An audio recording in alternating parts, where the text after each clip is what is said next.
This is Nightly Business Report with Bill Griffith and Sue Herrera. In the bullseye, Target wows Wall Street with a much better than expected quarter, and the stock has an historic one-day gain. Frenemies. Stocks and bonds are developing a different kind of relationship, one that can be hard for investors to understand. Peak SUV, Americans love big cars, but can the auto industry produce more of them while at the same time keeping their profits high? Those stories and much more tonight on Nightly Business Report for Wednesday, August 21st. And we do bid you a good evening, everybody, and welcome. It may be mid-August when trading is supposed to slow down, but a few remarkable things happened on Wall Street today. Retailers help lift investor sentiment. Yes, retail, that same sector that's been struggling to keep up with fast-changing consumer behavior. 4 of the 5 best-performing stocks in the S&P 500 today were retailers. Then there's the bond market. The yield curve inverted for the second time in a week. Late today, the yield on the 10-year Treasury bond dipped below the 2-year yield. That often forecasts a recession, and that's why when it happened last week, the Dow fell by 800 points. But not today. This time, stocks held on to their gains. In fact, the Dow was up more than 240 points, closed at 26,202. The Nasdaq was up 71, and the S&P added 23.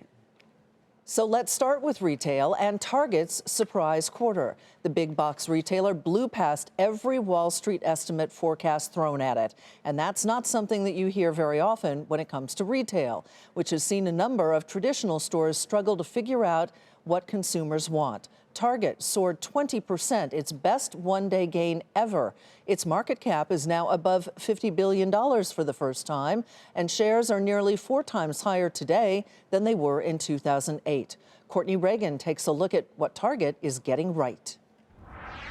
Target's quarterly results once again show that its 3-year turnaround strategy is working. Store traffic is up. Online sales grew 34%. Both led to stronger than expected comparable sales growth.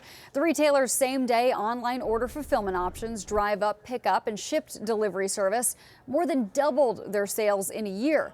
Proof shoppers are increasingly using both Target's website and stores together.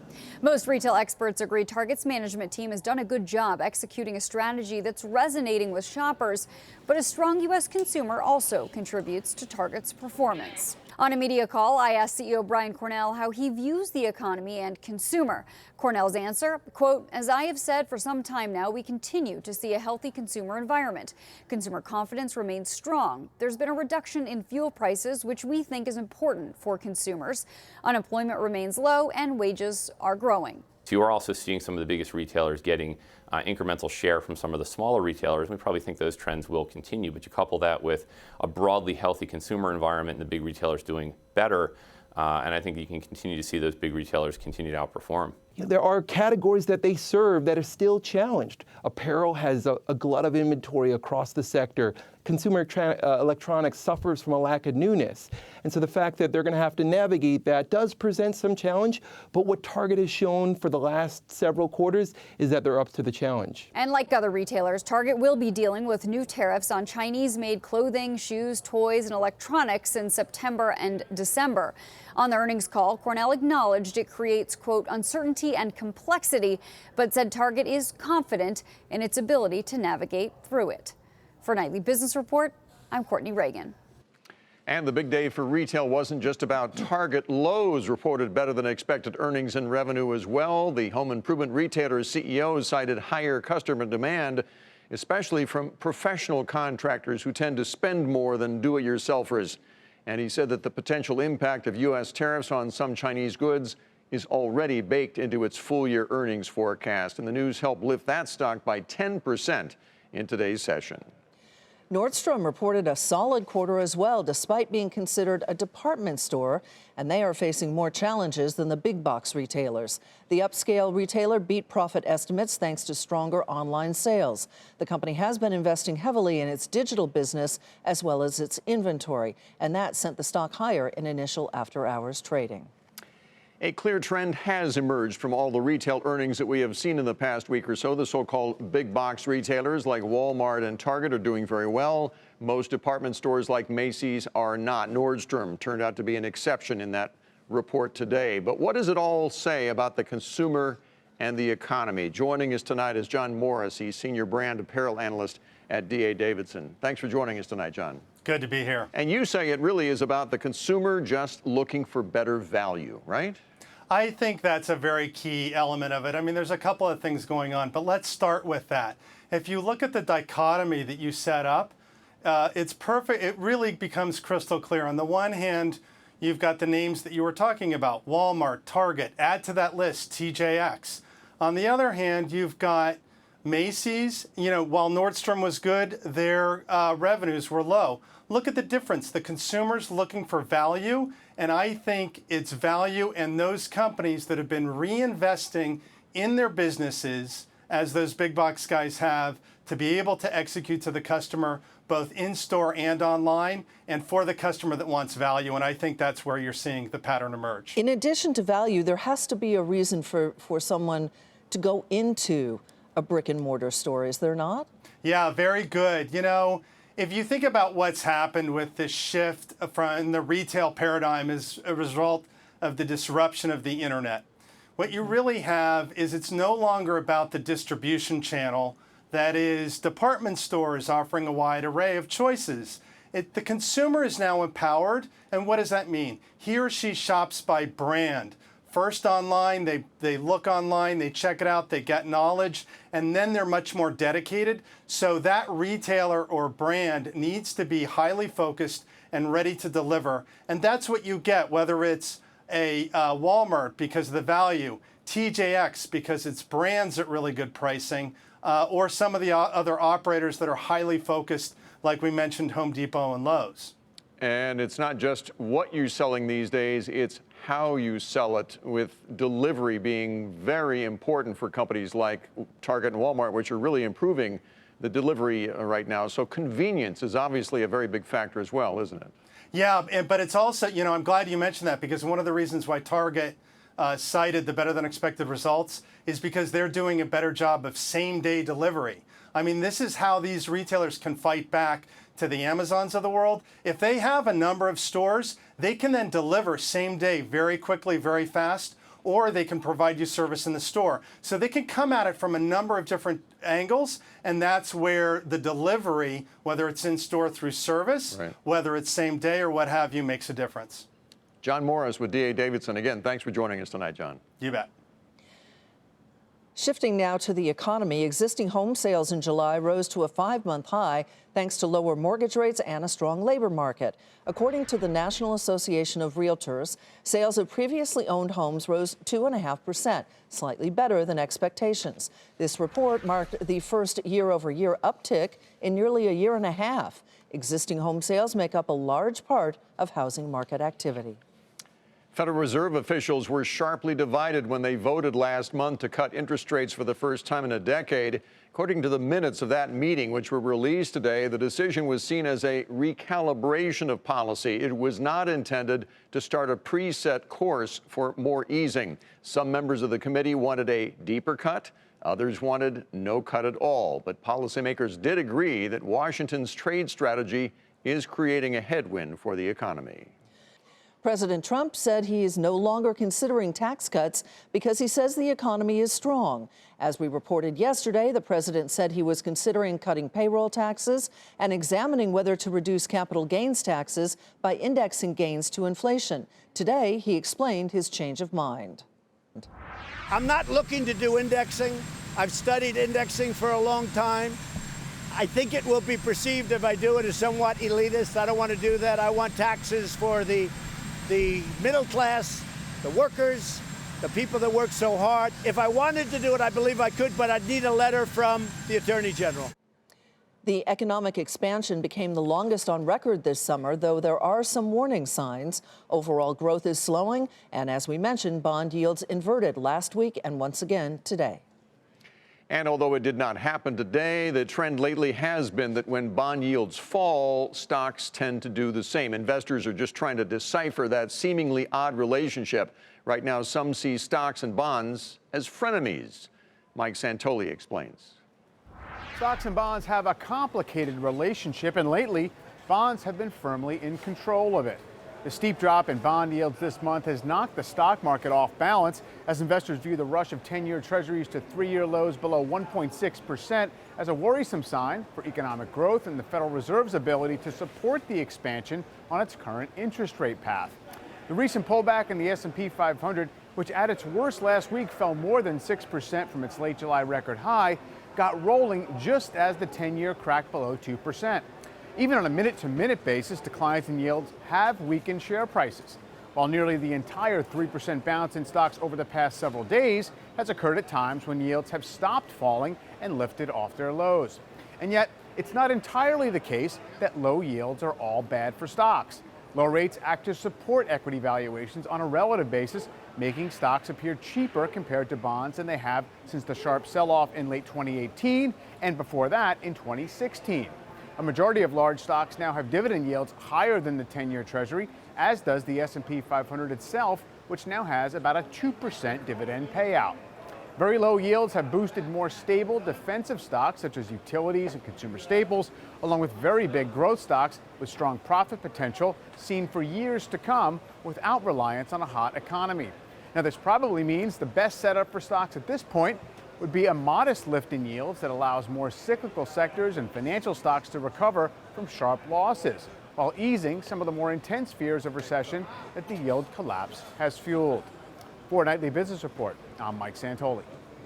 America's deficit will expand by more than expected over the next decade. The Congressional Budget Office cited the impact of the 2-year budget agreement reached last month that includes higher federal spending. And while the director of the agency says growth could be hurt over the long term, the near-term outlook isn't as bad, in part because of the consumer. We slightly upgraded our estimate of growth as compared to the forecast we made at the beginning of this year, and that was based on data showing pretty strong spending, especially by consumers. At the same time, we see risks in the economy, and our forecast has growth slowing in the second half of the year. Consumer spending, we expect that to subside a little bit in terms of its growth, and then business investment as well. The Congressional Budget Office also warned that the economy could be stifled by further tariff hikes. Time to take a look at some of today's upgrades and downgrades. We have a couple to tell you about tonight. Hawaiian Holdings, the parent of Hawaiian Airlines, was downgraded to sell from buy at Stifel Nicolaus. The analyst cited the risks to earnings next year with the addition of new flights to Hawaii by rival Southwest. Price target now $20. Shares fell about 5% today to $24.10. Redfin was upgraded to buy from hold at Craig-Hallum. The analyst says that the company is well positioned for what it called the tech revolution in real estate. Price target $24. That stock was up 5% to $18.39. Still ahead, matchmaking like you've never seen before. Buyers from around the world looking to play the field, farmers desperate for a relationship. It's a kind of soybean love story. I'm Contessa Brewer. I'll tell it to you coming up on Nightly Business Report.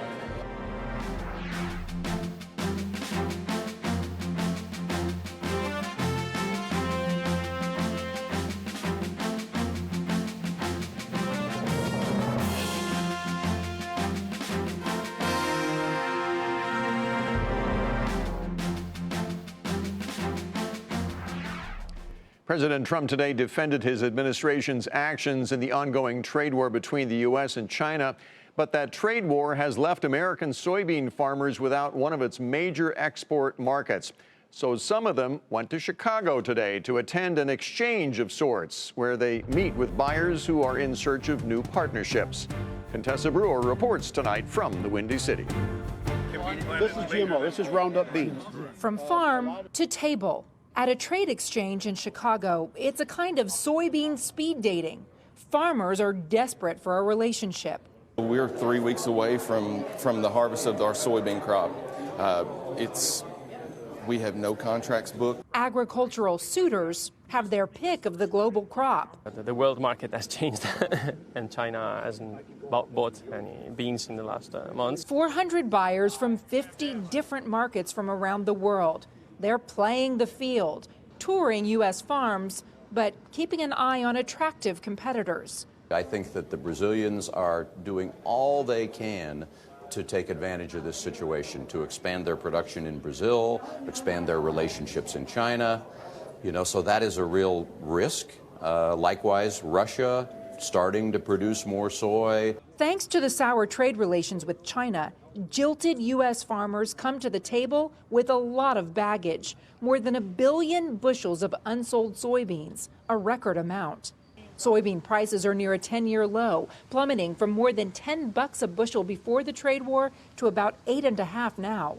We've had a door of opportunity closed on us by losing a great trade partner short term. Now, farmers are getting back out there, courting new buyers in Europe, Asia, and South America, even as a Chinese delegation visits with American farmers, reinforcing their commitment to the relationship. We're making new contacts. We're developing new markets in other places. We need to come out of this stronger than we went into it. But I think that'll be really hard for us to do if the outcome is no China. And so with cautious optimism for a trade deal this fall, the daytime drama unfolds. Buyers and sellers meet, hoping for a match.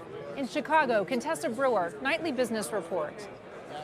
Children's Place cut its full-year earnings forecast, and that's where we begin tonight's market focus. Same-store sales at the children's apparel retailer fell nearly 4%, leading to a miss in revenue. The company also said it felt pressure from the integration of the bankrupt Gymboree chain. Shares dropped more than 2% to 76.10. Fitbit inked a deal with Singapore to potentially provide hundreds of thousands of consumers with its fitness trackers as part of that country's health initiative program. Customers will not have to pay for the device, but spend $10 per month for a year for its services. Fitbit was up more than 2% to about $3.02. Africa's largest e-commerce company, Jumia, said it found instances of fraud where, quote, improper orders were placed by employees and then canceled, and that impacted Jumia's order volume. The company's quarterly results also missed estimates. Jumia shares plummeted nearly 17% to $12.27. Japan Post, which delivers that country's mail and runs a bank and an insurance company, said today that it improperly sold more than 100,000 AFLAC policies over the past 5 years due to the company's failure to update its customer data management system. The improper sales included charging premiums twice or not letting customers switch policies. Japan Post sells AFLAC products nationwide there, and AFLAC shares were down more than 5% today on the news at $48.98. Sony and Disney reportedly cannot reach a deal over the highly popular Spider-Man character. Sony owns the film rights to Spider-Man, but it recently cooperated with Disney's Marvel Studios to bring 2 movies to the screen. Disney was reportedly seeking an equal co-financing stake for any future Spider-Man films, but so far Sony has said no. Sony shares rose nearly 2% today to $56.65, with Disney up a fraction at $135.76. And then after the bell tonight, retailer L Brands topped earnings estimates, but it did miss on revenue. Same-store sales fell, especially at its Victoria's Secret brand, but L Brands did reaffirm its full-year guidance. Shares were volatile after hours tonight, after closing the regular session up 2% at $20.33. With more Americans buying and driving SUVs and crossover utility vehicles, the auto industry finds itself at a crossroads. It must meet demand by offering more big cars, while at the same time keeping those models highly profitable. And as Phil LeBeau reports, that's getting tougher to do in a saturated market. They seem to be everywhere, SUVs and crossovers. With buyers looking for bigger vehicles where they sit higher and have more space, automakers are offering and selling more SUVs than ever. SUVs and crossovers as a body style or body type will continue to increase, but the pace is going to slow, and the competitive pressure is going to be even greater as more and more models are launched. From new luxury SUVs like the BMW X7 to mass market models like the Kia Telluride, there are now 135 different SUVs and crossovers for sale. That crowded market means fewer versions of each SUV model will be sold this year, and that trend is expected to continue, which will impact the Chevy Equinox, a popular compact SUV. General Motors is trimming production of the Equinox at its plant in central Mexico, so it doesn't have a glut of the SUV in showrooms at a time when overall auto sales are slowing. It's adding additional pressure, and I think that pressure is certainly causing some inventory issues and causing manufacturers to make some tough decisions, and that is trimming production as well as looking at some changes in future model rollouts and options. The surge in SUVs for sale could ultimately cut into the profitability of models that have long been big moneymakers. That's because automakers have to work harder than ever to win over buyers. In fact, the average incentive for each SUV sold this year is close to a record high of almost $4,000, a pricey sweetener to attract buyers who have plenty of options when it comes to utility vehicles. Phil LeBeau, Nightly Business Report, Chicago. And coming up, consumers' growing appetite for eating out.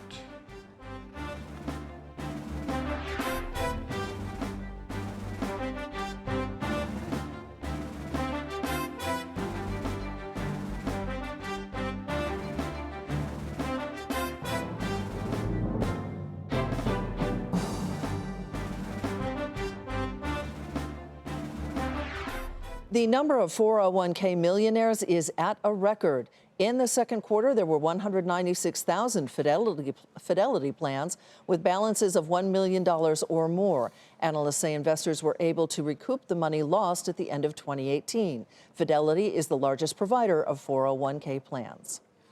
Bank CEOs tend to have a unique view of the economy and the spending habits of Americans. And today, the head of Bank of America said that he feels the consumer is doing well and is strong enough to keep the U.S. economy humming. They're employed, and more importantly, they're spending more money. And so in our customer base through this time, August 15th, year to date, you've seen the amount spent by American consumers at Bank of America, $2 trillion. It's up 5.9% from last year through the same period of time. So in 17 to 18, you're up about 8.5%. 18 to 19, you're up about 5.9%. So think about that as $120 billion more spending by our consumers this year versus last year. And a growing portion of consumer spending is taking place at restaurants. Kate Rogers continues our look now at the American consumer. If there's a recession brewing, the American consumer hasn't gotten the memo, particularly when it comes to dining out. Census data show that people have been spending more at restaurants this year than at the supermarket. One reason is that dining establishments are charging more, hiking prices at a faster rate than inflation. From a consumer perspective, there remains substantial pent-up demand for restaurant services. Over 2 out of every 5 American adults report that they're not using restaurants as much as they would like in their daily lifestyle. And it is even higher for takeout and delivery.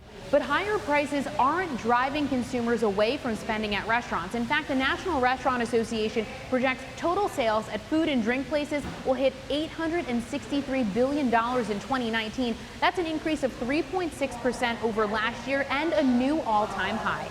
Restaurants account for a substantially larger piece of overall consumer spending on food, from 25 cents for every $1 in 1955 to 51 cents today.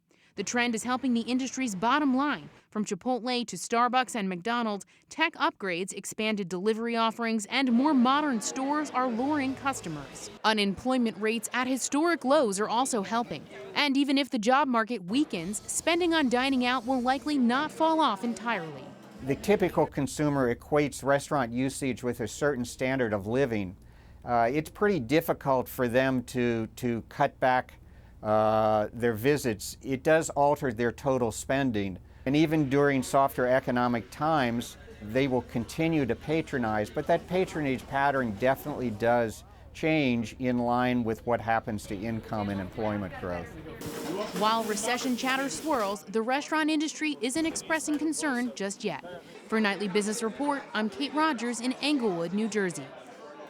And that is Nightly Business Report tonight. I'm Sue Herrera. We want to remind you, this is the time of year your public television station seeks your support. I'm Bill Griffith. Thank you for that support. Have a great evening. See you tomorrow.